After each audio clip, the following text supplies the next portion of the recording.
সুপ্রিয় দর্শক, শীতের সন্ধ্যায় ধোঁয়া ওঠা ভাপা পুলি খাওয়ার মজা সব স্বাদকে হার মানাবে। আসসালামু আলাইকুম everyone, welcome to Sabinus kitchen.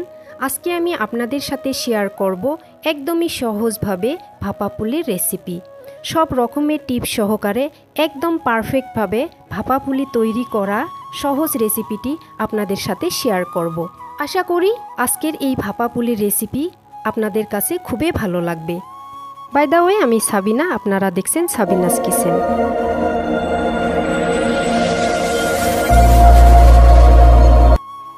তো ফ্রেন্ডস, পুলি পিঠার জন্য আমি প্রথমে নারিকেলটা রেডি করে নেব।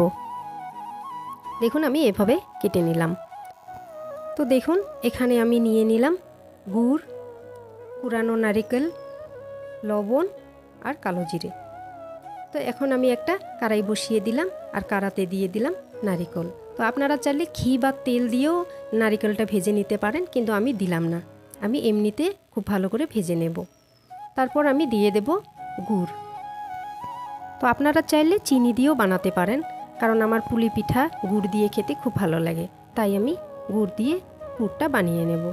তো আমি গুড় দেওয়ার পর খুব ভালোভাবে অনবরত লেড়ে থাকবো যাতে পুড়িয়ে না যায়, আর এগুলা একদম ব্রাউন করে ভেজে নেব। দেখুন কত সুন্দর হয়েছে, একদম ব্রাউন হয়েছে। এখন আমি গ্যাস অফ করে দেব। তারপর আমি অন্য প্রসেসে চলে যাব। তো আবারও আমি কড়াই একটা বসিয়ে দিলাম আর কড়াতে দিয়ে দিলাম 1 কাপ জল আর দিয়ে দেব লবণ আর কালো জিরা। এগুলা খুব ভালোভাবে আমি ফুটিয়ে নেব। যখন খুব ভালোভাবে ফুটেবে জলটা, তখন আমি দিয়ে দেব চালের গুঁড়ো। তো আমি মেজারমেন্ট কাপে 1 কাপ চালের গুঁড়ো দিয়ে দিলাম আর খুব ভালোভাবে লেড়ে থাকবো যাতে কোনো রকম লামস থেকে না যায়। তো দেখুন এভাবে আমি লেড়ে থাকবো। এখন আমি একটা প্লেটে ঢেলে নেব আর একটু ঠান্ডা করে আমি একটা ডো বানিয়ে নেব। তো একটু ঠান্ডা হয়ে গেছে, এখন আমি একটা সুন্দর করে নরম তুলতুলে করে একটা ডো বানিয়ে নেব। দেখুন কত সুন্দর হয়েছে নরম তুলতুলে ডো। তো বন্ধুরা, এখন আমি এটা 4 ভাগে ভাগ করে নিলাম।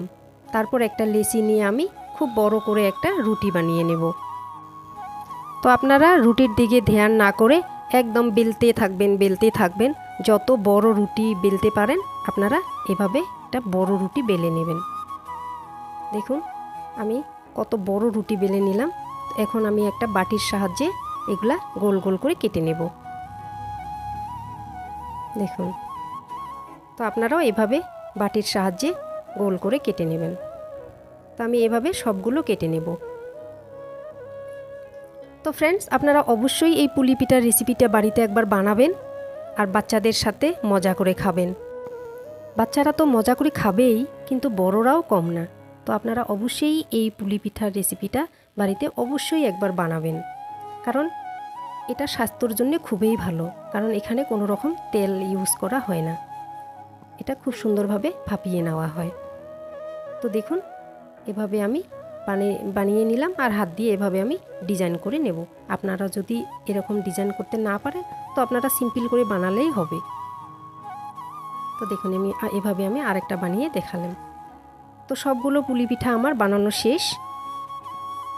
তো এখন আমি ভাপিয়ে নেব পিঠাগুলো। তো আমি রাইস কুকারে ভাপিয়ে নেব। আপনারা চাইলে কড়াতে ফুটো গামলা দিয়েও করতে পারেন, বা যেভাবে হোক আপনারা ভাপিয়ে নিতে পারেন। তো দেখুন কত সুন্দরভাবে আমি সাজিয়ে নিলাম, ডেকোরেট করলাম।